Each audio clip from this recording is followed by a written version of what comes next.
Very good morning to all of you. Myself Manoj Kumar Sharma, +1 commerce section के accountancy subject की इस online class में आपका स्वागत है. Today we will discuss how profit and loss account is prepared with the help of some numerical questions. इस video के बाद आप ये जान पाएंगे कि लाभ हानि खाता कैसे बनाया जाता है. हम कुछ क्वेश्चंस के माध्यम से ये डिस्कस करेंगे. पिछली वीडियो में हमने आपको बताया कि प्रॉफिट एंड लॉस अकाउंट एक नॉमिनल अकाउंट है और उसके डेबिट साइड में ऑल द एक्सपेंसेस और क्रेडिट साइड में all the incomes are recorded and with the help of profit and loss account net profit और net loss is calculated. In profit and loss account all indirect expenses अप्रत्यक्ष व्यय जो है वो debit side में लिखे जाते हैं और अप्रत्यक्ष व्यय होते हैं जो माल को बेचने से संबंधित होते हैं. और क्रेडिट साइड में हम ऑल रेवेन्यू रसीट्स जो हैं वो आयगत प्राप्तियां जो भी होती हैं व्यवसाय में उन सभी को हम लिखते हैं. और यदि क्रेडिट साइड की इनकम जो है वो डेबिट साइड के एक्सपेंसेस से ज्यादा है तो बैलेंस इज नेट प्रॉफिट, शुद्ध लाभ कैलकुलेट होके आता है. और अगर जो है वो debit side profit and loss account की मींस ऑल एक्सपेंसेस जो हैं वो इनकम से ज्यादा है देन नेट लॉस जो है वो कैलकुलेट होके आता है. तो let us we discuss a question. Suppose you have a question. Prepare the profit and loss account from the following. Suppose you have given salaries, वेतन 3500, stationery you have given 450, लेखन सामग्री, then you have given depreciation घिसावट 550 रुपए, then you have given commission 600 rupees, discount 250 rupees, then godown rent 700 rupees, then postage डाक व्यय जिसे कहते हैं 50 rupees, then you have given repairs मुरम्मत व्यय 400 rupees, then interest on loan ऋण पर ब्याज 350 rupees, then dividend received लाभांश प्राप्त किया 900 रुपए का, then miscellaneous incomes विविध आय हुई 1250 रुपए की और gross profit जो है वो दिया गया है 25,000. So let we start now. So we have told you that profit and loss account at the top we will write firstly profit and loss account for the year ended. Suppose in this question we have not given the years. Now we have already told you that it has T format. So left hand side is debit side, right hand side is a credit side. इसलिए left hand side के top corner पे हम DR debit word लिखते हैं और right hand के top corner पे हम CR मीन क्रेडिट वर्ड लिखते हैं. तो लेफ्ट हैंड साइड जो है वो डेबिट साइड होती है. तो इसके अगेन हमारे पास दो columns, then first one is particulars, then second one is amount column. Similarly in the credit side we have particulars column, then we have amount column. Okay, so this is the format of profit and loss account. Now मैंने आपको पहले भी बताया है कि जब भी हम प्रॉफिट एंड लॉस अकाउंट को शुरू करेंगे बनाना तो सबसे पहले हम ग्रॉस प्रॉफिट या ग्रॉस लॉस का बैलेंस लिखते हैं. तो क्योंकि इस क्वेश्चन में हमें लिखा गया है gross profit 25,000, so gross profit it means income, so we will write on the credit side by gross profit brought down how much we have given 25,000. अब all the indirect expenses, जो भी indirect expenses हैं उन्हें हम debit side में लिखते हैं. So first one you have given to salary, so we will write to salary 3,500.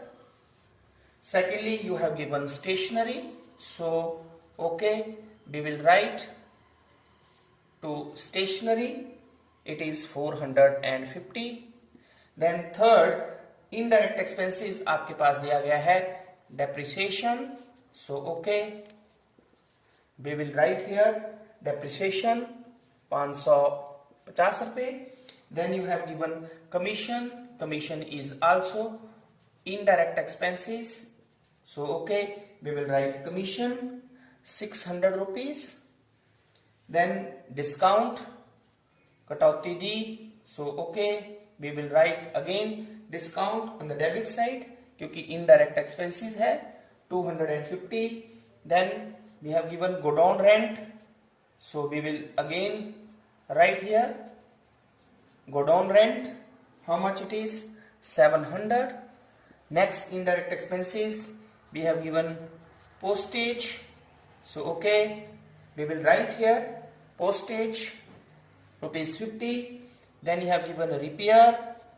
So okay, we will write again मरम्मत वे जो है repair expenses जो है वो 400.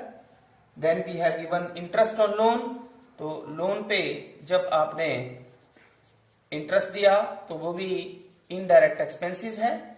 Interest on loan it is 350. Then you have given dividend received. तो dividend received हुआ, so it means it is income. So we will write it in the credit side because it is income. Dividend received it is 900. Then you have given miscellaneous income. So by again miscellaneous income, ठीक है, ये भी हमें प्राप्ति हुई, आय हुई, तो 1250. Then so these are we have indirect expenses and indirect incomes. Okay, so now अब आप देख सकते हैं, देखने से हमें पता चल रहा है कि क्रेडिट साइड हमारे पास ज्यादा है. So we will do the total of all the items of the credit side. So this is 0, then 5, then 11, then 7, then 27,150. ठीक है. और फिर हम जो भी डेबिट साइड के एक्सपेंसेस हैं इन सभी का टोटल हम रफ में कर लेंगे. तो अगर आप रफ में इन टोटल को करते हैं तो 0, 5, 5, 10, 15, 5, 20 और 5, 25, 25, 2 कैरी किए, 3 और 2 5, 9, 16, 3 और 2 5 और 9, 16 और 2 18, 18, 6 24, 24 और 5 29, 29 और 4 33, 33 और 5 38. देन 3 कैरी किए, 3 और 3 6, 6850. तो जो भी एक्सपेंसेस थे उनका टोटल हमारे पास कितना आया 6850. और जो इनकम्स है हमारे पास दैट इज 27,150. सो अगर हम डिडक्ट करते हैं 27,150 में से 6,850 को, तो हमारे पास जो डिफरेंस आता है दैट इज 20,300. तो मैंने आपको पहले भी बताया कि अगर हमारे पास इनकम साइड जो है वो एक्सपेंसिव साइड से ज्यादा है, then the difference is called net profit. Difference is called net profit. So we have net profit is how much 20,300. Both the sides equal 27,150. और ये नेट प्रॉफिट होता है, we have already told you that it is transferred to capital account. ठीक है. जब हम नई sheet बनाएंगे तो लायबिलिटी साइड में जब हम कैपिटल को लिखेंगे तो फिर इसको हम कैपिटल में नेट प्रॉफिट को ऐड कर देंगे. क्लियर. सो इस तरह से हमने ये क्वेश्चन जो है वो डिस्कस किया. Now we have one more question is there. Suppose now you have given salaries 850 rupees, then commission you have given 450 rupees, then you have given audit fees 200, then stationery 650, then interest on loan suppose 560, then dividend received लाभांश प्राप्त किया 600 रुपए का, then depreciation 800 rupees दिया है, discount दिया है, bracket में लिखा है उसने डेबिट, इसका मतलब ये एक्सपेंस है, it is 860. Then you have given gross profit on sale 20%. जो ग्रॉस प्रॉफिट है वो सेल पे 20% है. देन डिस्काउंट ब्रैकेट में लिखा है क्रेडिट, तो इसका मतलब कटौती प्राप्त हुई, this is income 750.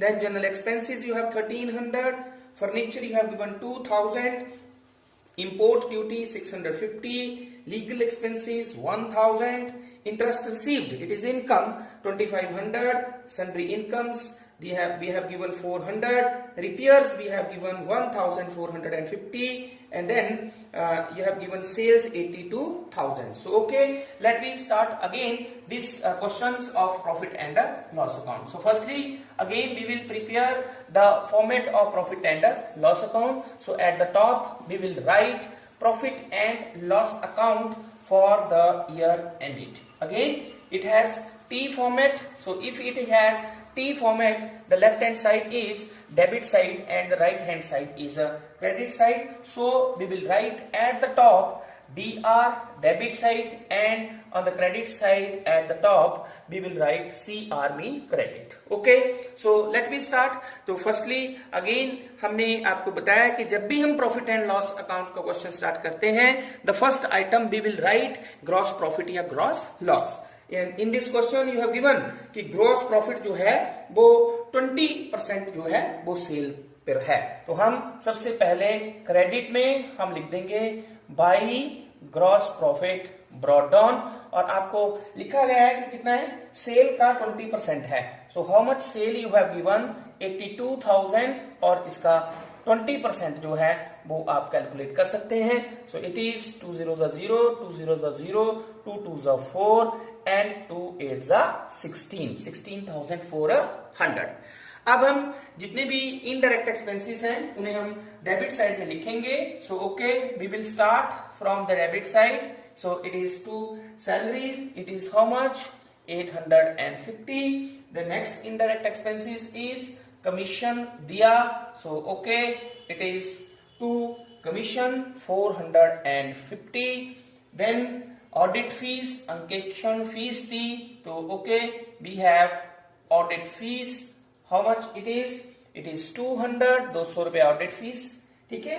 Then stationery, so it is also indirect expenses. To stationery it is 650. Then interest on loan, so we will write to interest on loan. How much it is? It is 560.